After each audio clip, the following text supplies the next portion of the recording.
मैं शिवानी शर्मा और आप देख रहे हैं INSS न्यूज। आप सभी का एक बार फिर से बहुत बहुत स्वागत है। मुंबई की बोरीवली की MHB पुलिस ने स्मार्ट विलेज प्रोजेक्ट के नाम पर कारोबारी से 1 करोड़ 13 लाख रुपए की धोखाधड़ी करने के आरोप में एक व्यक्ति को गिरफ्तार किया।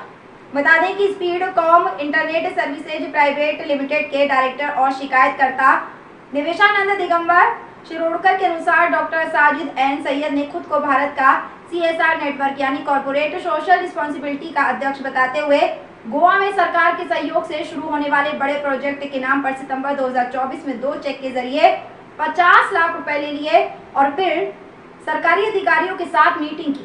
फोटो और वीडियो दिखाकर प्रोजेक्ट को पूरी तरह सरकारी बताते हुए गोवा के फोंडा शिरोडा और कोले वाले इलाकों में पायलट प्रोजेक्ट के तहत इंटरनेट हॉटस्पॉट का काम करवाया, जिसमें करीब 58 लाख रुपए खर्च हुए।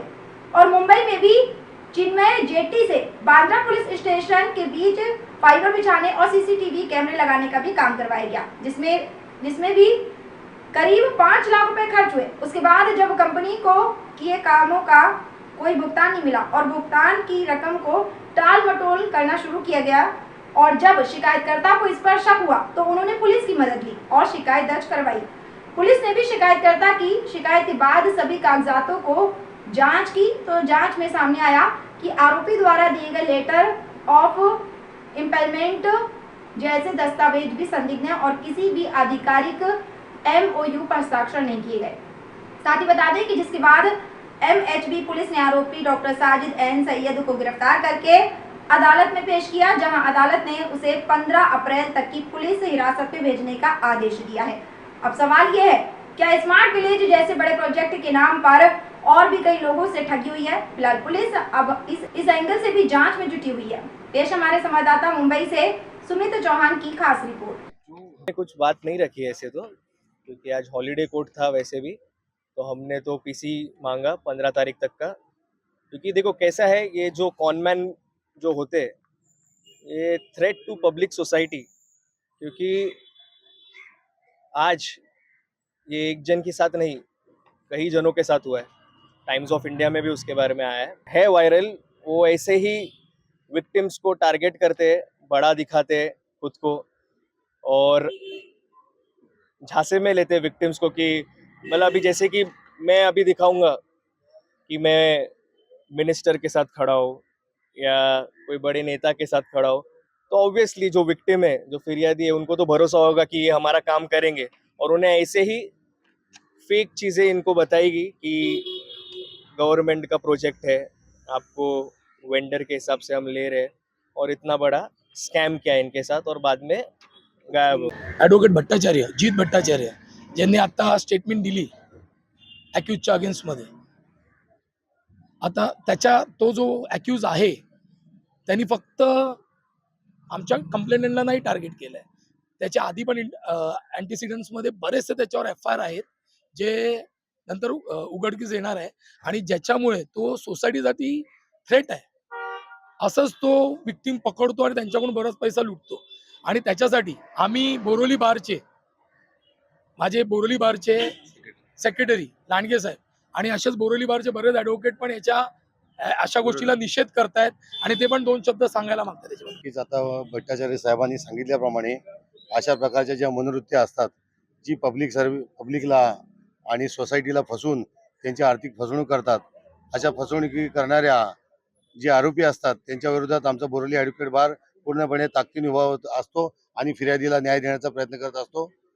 त्यामुळे अशा वृत्तीला आम्ही नक्कीच येणाऱ्या काळात जेरबंद करू, जेलमध्ये ठेवण्याचा प्रयत्न करू आणि फिर्यादी झाली फसवणूक, ही जी आर्थिक जी फसवणूक आहे ती नक्कीच पोलिसांना विनंती करतो की ती फसवणूक झालेली रक्कम त्यांना मिळावी.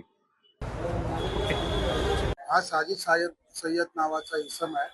तो भारत CSR नेटवर्क म्हणून एक संस्था चालवतो आणि भारत CSR नेटवर्क जी त्याची संस्था आहे त्याच्यातर्फे तो CSR फंड सगळ्यांना अवेलेबल करून देतो आणि CSR फंडामधून तो बरीचशी कामं करून घेतो, असा आम्हाला दिखावा करण्यात आला आणि त्या पद्धतीमुळे आम्ही त्या दिखाव्यामध्ये आम्ही आलो आणि त्याच्यामुळे आणि त्यांनी आम्हाला सांगितलं की तुम्ही जी अमाऊंट भराल त्याच्या 100 टाइम्स तुमच्या अकाउंटमध्ये येणार आणि ते तुम्हाला खर्च करायचे आहेत आणि ते खर्च करून तुम्हाला हिशोब द्यायचा आहे. अशा पद्धतीने हा CSR फंड होता. हा CSR फंड दाखवताना त्याने आम्हाला गोवाचा CM, गोव्याचा डेप्युटी मिनिस्टर शिरोडकर या सगळ्यांची आमची ओळख करून दिली. या सगळ्यांबरोबर आम्हाला मीटिंग दिली. त्याच्यानंतर एक 50 लाखाची अमाऊंट त्यांनी माझ्याकडनं चेकने त्याच्या अकाउंटमध्ये घेतली, ती एक डिपॉझिट म्हणून. आणि त्याच्याबद्दल त्यांनी हे असं बघा, हे आम्हाला त्यांनी पहिले इन्व्हिटेशन पाठवलं सगळ्यांना. मीच नाही तर माझ्या बरोबर बऱ्याच सगळ्या कंपनीज त्याच्या CSR कंपनीमध्ये आम्ही त्याचे वेंडर झालो. त्याच्यानंतर हे बघा, हे अशा पद्धतीने त्याचं हे आहे. हे गोव्याचा CM, हा डेप्युटी CM, हे दोन्ही मिनिस्टरशी आमच्याशी त्याचे बोलणं करून दिलं. हा साजिद सय्यद,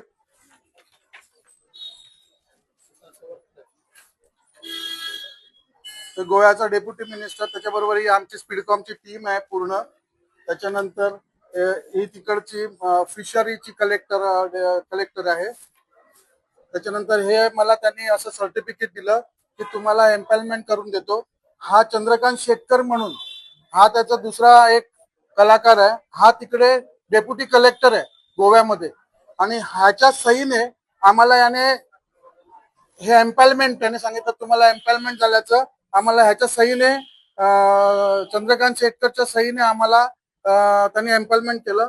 त्याच्यानंतर सांगितलं असे बरेचसे कार्यक्रम त्यांनी आमच्याकडनं करून घेतले. त्या कार्यक्रमामध्ये बऱ्याचशा गोष्टी आमच्याकडनं करून घेतल्या. त्याचे पैसे आज तक त्यांनी मला दिले नाहीत. साधारण किती रुपयांचं त्याचं त्याने चेक अमानत म्हणून घेतलेला आहे. आणि जवळजवळ अजून माझा 1 करोड, टोटल 1,20,00,000ची माझी फसवणूक झाली.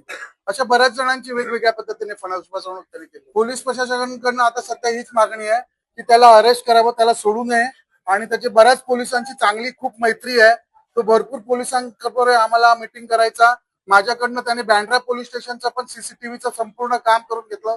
गेल्या गणपतीमध्ये, या गणपतीत नाही त्याच्या आतल्या गणपतीमध्ये, त्याने बँड्रा CSRच्या नावाखाली, या CSR कंपनीच्या ऍक्टिव्हिटीच्या नावाखाली बँड्रा पोलीस स्टेशनचं पूर्ण काम CCTVचं माझ्याकडनं करून घेतलं. त्याचं पण पेमेंट आजपर्यंत दिलं नाही. तर त्याच्यामुळे मी पोलीस ठाण्याला हीच विनंती असेल की त्याच्या बहकाव्यात न येता आणि त्याच्या भाषेमध्ये न येता त्याला अरेस्ट करावं आणि आमचे पैसे पोलिसांनी काढून द्यावे.